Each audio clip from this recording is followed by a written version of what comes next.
Larry McAlister, welcome to the conversation today. Thank you for inviting me. I'm glad to be here. It is a pleasure to be with you. You're joining us from Northern California. I'm south of Salt Lake City in Utah, and we both happen to be in the middle of snowstorms at the moment, which is a lot of fun. But I'm thrilled to have a chance to talk with you today about how we can go about embracing cutting-edge AI and tech-enabled strategies to inspire innovators within our organizations. Ultimately, we want to be able to leverage these technologies and these capabilities, but they can seem scary, they can seem overwhelming, and just thinking about AI for a moment specifically, I'm thinking, my goodness, there are so many new tools being released constantly, like dozens a week almost, it seems like. And so it really can seem overwhelming for people who want to lean into it, who want to embrace it, but aren't really quite sure where to start. So we'll be exploring all of this together today. As we get started, I wanted to share Larry's bio with everybody. Three-time CHRO Larry McAlister is distinguished as a career-long innovator and natural-born leader in the HR space, most recently serving as VP of Global Talent at NetApp and named in the Top 50 Human Resource Professional Awards. Larry is consistently sought after to bring transformation and thought leadership, including evolving HR itself as needed. Now, I could continue. There's so many great things about you and your career, Please Larry, don't. but I'm going to pause there. Anything else you would like to highlight by way of your background or personal context before we dive on in? Sure. I would just say for the last 10 years, I led HR and talent and tech transformations at two big Fortune 500 companies. And then I left to write a book called The Power to Transform, which is now published, and to consult with HR, AI, tech companies to help them with their roadmaps, sell better to HR, understand what the needs are. And that has been an eye-opening experience. So I'm glad we get to talk about some of that today.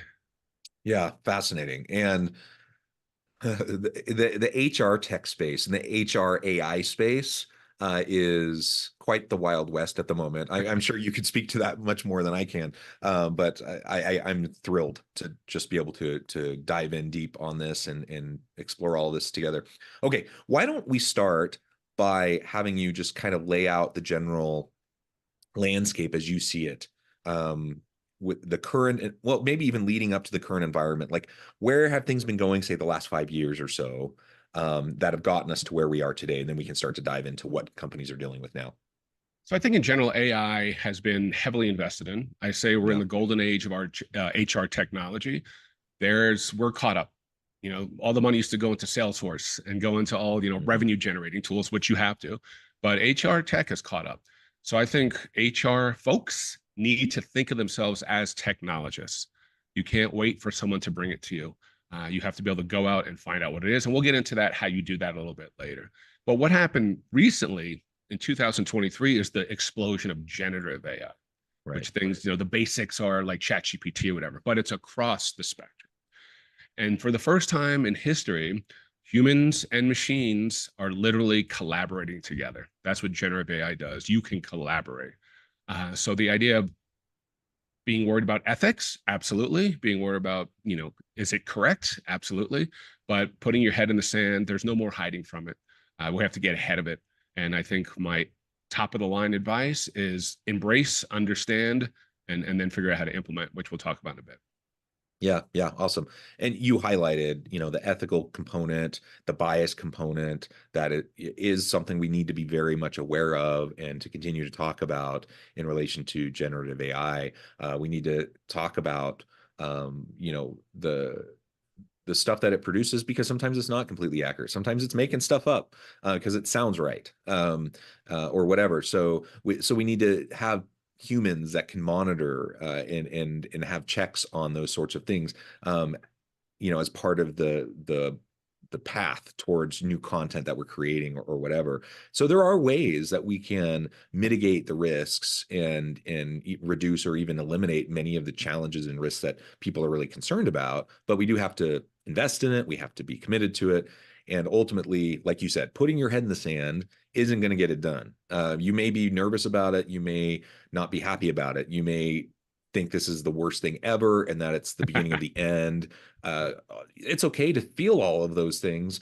But again, if we put our head in the sand, it's not just going to magically go away. We have to figure out how we're going to work within this context. Yeah. Well, generative AI is going to have a bigger and more faster impact on society than anything we've ever seen in technology, more than the internet, more than the cell phone, since fire.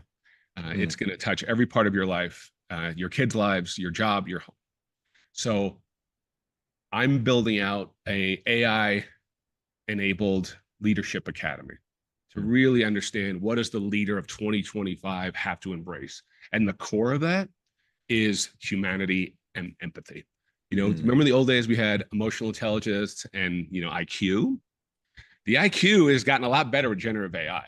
So now we have to lean more into what humanity is and how to be an empathic leader and use these tools as the new way that you can go faster and be a better communicator and use analytics in a new way, build your own trainings on the fly. If we think of ethics a little bit, if you think of ChatGPT and Bard, those are gigantic things that can hallucinate once in a while. Yeah. But if we're looking at small apps that are honed, their AI is honed to help you solve a particular problem, like a training or a coaching or an analytics, the risk of failure, the risk of hallucination is greatly reduced. So I think separate ChatGPT from what these tools are actually doing and understand what they are. And, I talked about in my last company, this was right before generative AI came out. We decided, what problems do we need to solve inside of this company? We built a talent strategy first, right? If you just bring in a piece of technology and turn it on, this idea of build it and they will come, they don't come. Right? Build a strategy, communicate a strategy, just digest it. We had activate yourself, activate the team, activate the enterprise, and activate the future. And what does that mean? What's the mindsets around that? That's more important. That's where all our training is going to be, around those 4 things. Then we had an HR tech parade. We brought in 16 vendors and had a scorecard. What are these things going to do to help solve the problems that we define?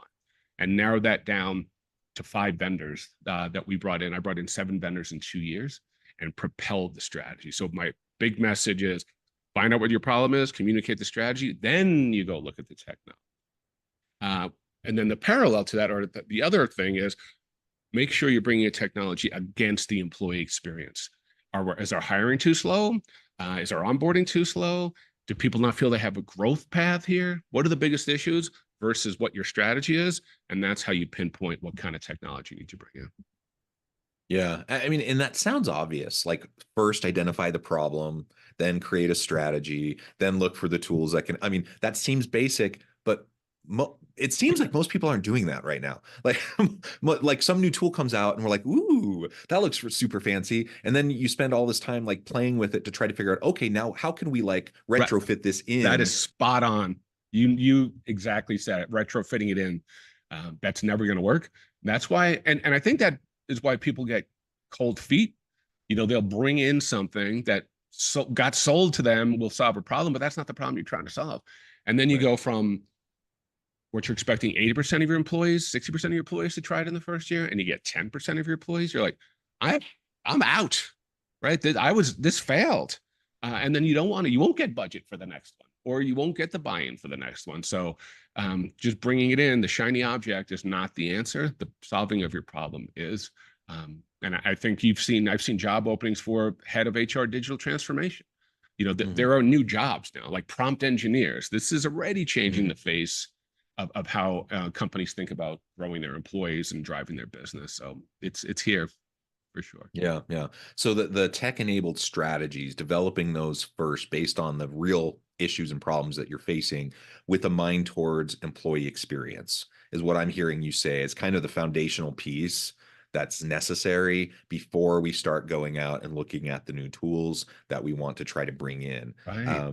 And to your point a minute ago, every vendor is going to come in and say, hey, we know you are experiencing these problems, we can solve it.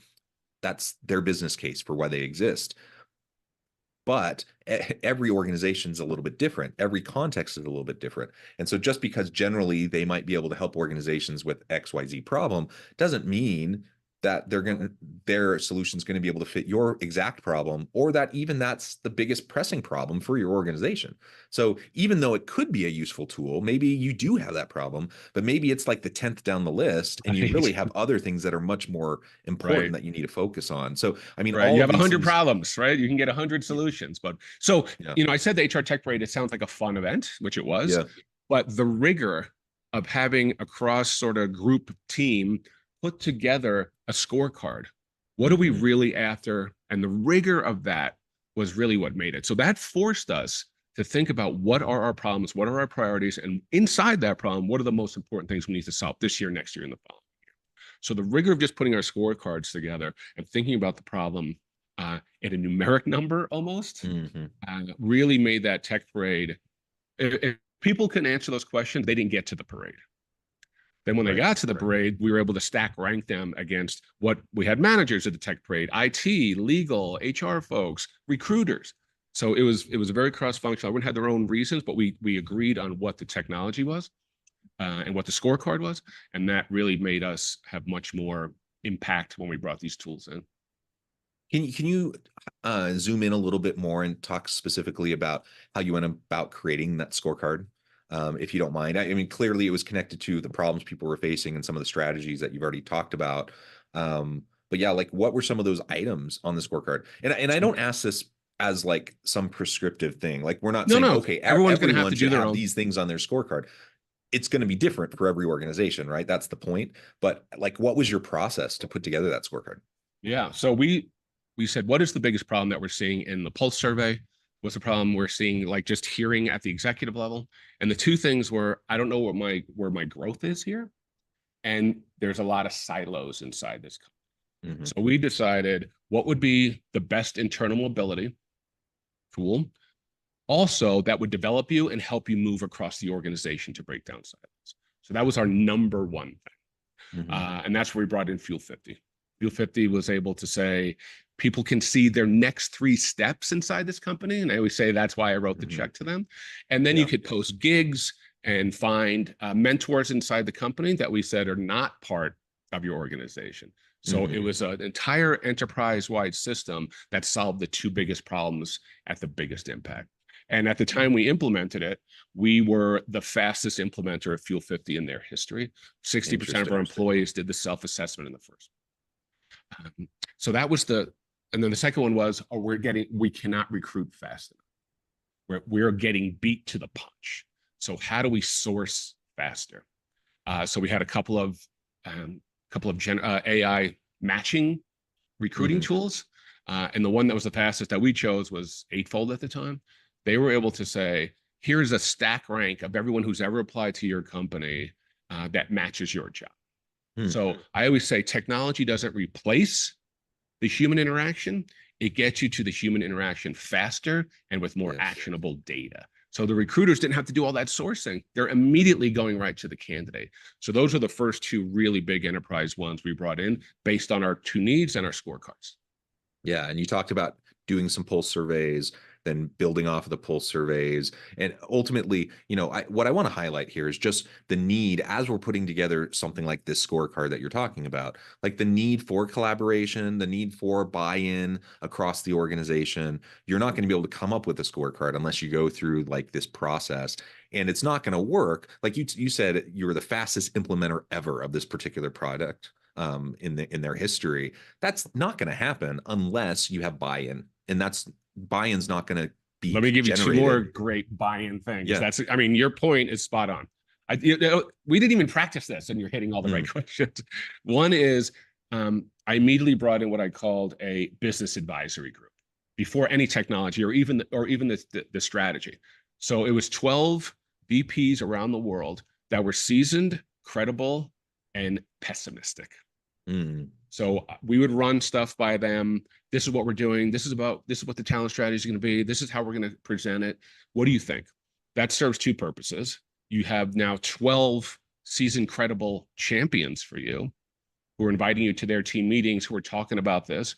And then when you go to the CEO staff or to budgeting meetings, you have 12 people on your slide deck that says, I approve this. So that's buy-in, that's influence, and that we kept that the entire time. The second thing was, once we had the tools ready to go, we had a tech parade where the CEO, the CHRO, myself kicked it off. We had CEOs of these tech companies that were coming to talk. We had outside speakers, internal speakers, and it was the highest, besides like one of our biggest all hands meetings, this was the highest attended a week long. And the purpose of that was for the top of the company to say, the way you grow, the way we operate and treat each other and think about high performing teams changes today, right? It's a giant statement that provides buy-in and air cover, and I can do this, and this company cares about me. And during the pandemic, we were doing this. So during the pandemic, you're getting pulse survey back that's saying, you care about me. That is the ultimate thing to hear during a pandemic. And you care about me, you care about my growth, and I love this company. After the career week, we had, we took a survey, and the best one that came in says, this is the best company I've ever. So transparency, authenticity, and clear communication changed the entire way that this transformation went. Yeah, those are such important key elements to any transformation, any change. And when you're doing some sort of a tech transformation, absolutely essential. So thank you for highlighting all that.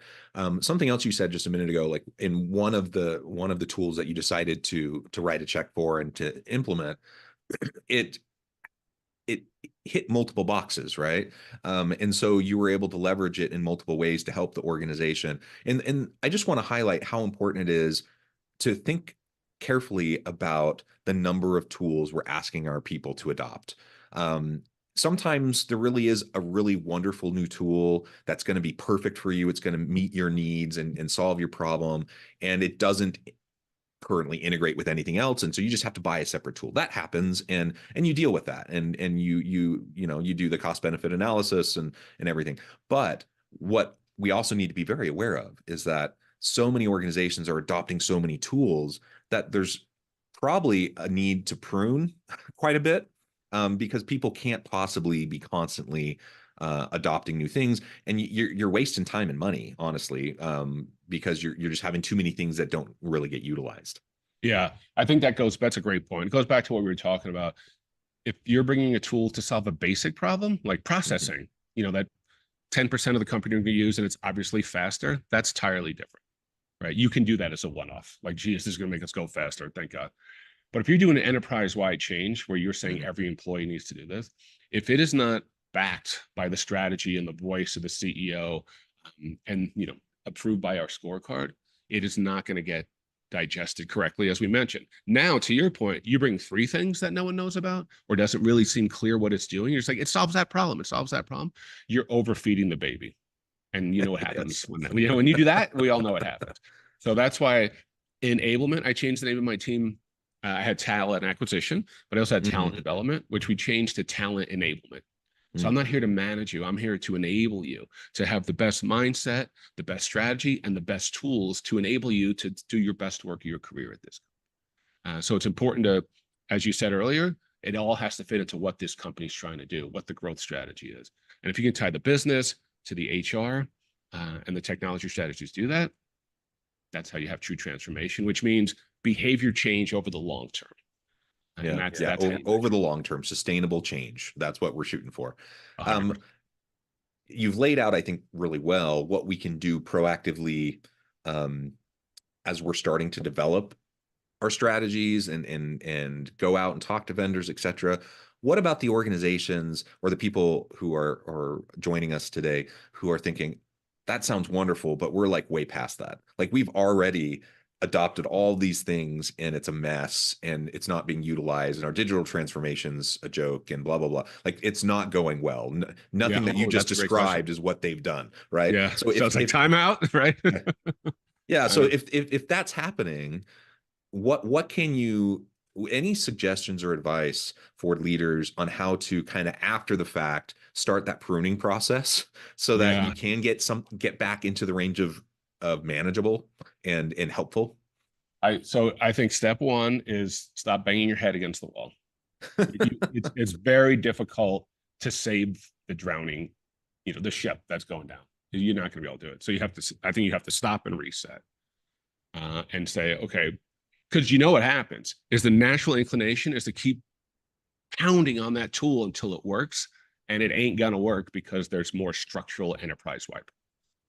Right. Yeah. And if you get it to work and you get a couple of people to do it, it's not sustainable. So I would say time out and reevaluate, what are we really trying to do? Because you have to get your eyesight off of the tool and onto this, what we're really trying to do. What is the problem? Ignore all the tools, pretend they're not even here. What's the biggest problem and what are we trying to solve? How has that changed since we first started this process? Because it changes every year. And restart, what are we really trying to do? And then prioritize, okay, which one of these tools is doing that? Is this the right tool? Yes or no? and you may have to swap out. But I think, and it's okay to stop something in order to get the messaging and get the strategy right and digested. What are we trying to do is more important than what's the tool. So I think it's a reset is important, because you're, I would say, you're just digging a hole as opposed to planting a tree. Yes, I love that. I think the reset, you have to be really secure and confident in your leadership to be able to do that kind of a reset.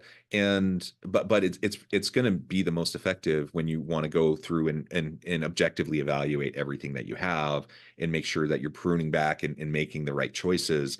And it's really hard because we have this sunk cost fallacy. Like, we've already invested a lot of money into this tool. We've already invested a lot of time into this tool. We've already put in a lot of effort towards communication and strategy and blah, blah, blah, all the different things that we probably have done in relation to whatever these tools are that aren't really working, aren't really being utilized the way we would want them to be. And so, like you said, we just keep on banging on it, and we keep on banging our heads against the wall thinking we just a little bit more and we can get it. And you have to be willing to reset and step away from something that's not working. And sometimes that means there are sunk costs. It's It okay, but is. are you going to sink more costs into that And failure, time or and are you in energy. time, or are you going to Yeah. move on? And that's the question. And I don't, this is a guess. If the tool itself is broken or did not do what you expected, that's an entirely different problem, right? You have to deal with the vendor. That's an entirely different problem. That's usually not the point. Usually the point is organizations didn't have the right communication, enablement, and tie into their strategy, so it would get digested into the. That's usually the problem. And if you're presenting the problem that you brought up is it's just not working, that's why you need a reset. It's usually not the vendor. And if it is, then break your contract, right? That's a whole different story. If you're talking about, are we transforming the right way with the use of technology, that's usually on the organization. That's when it's just get a timeout and reevaluate. Yeah. Yeah. And that means maybe you have to admit you made the wrong call. Yeah. Earlier. Sometimes that happens. It happens, but it's better to recognize that and admit it now than try to just churn away and work on something that's not working for a couple more years and then make the change, right? I mean, when I was getting interviewed at my last company, I was telling the execs, I was like, transformation doesn't go A to B.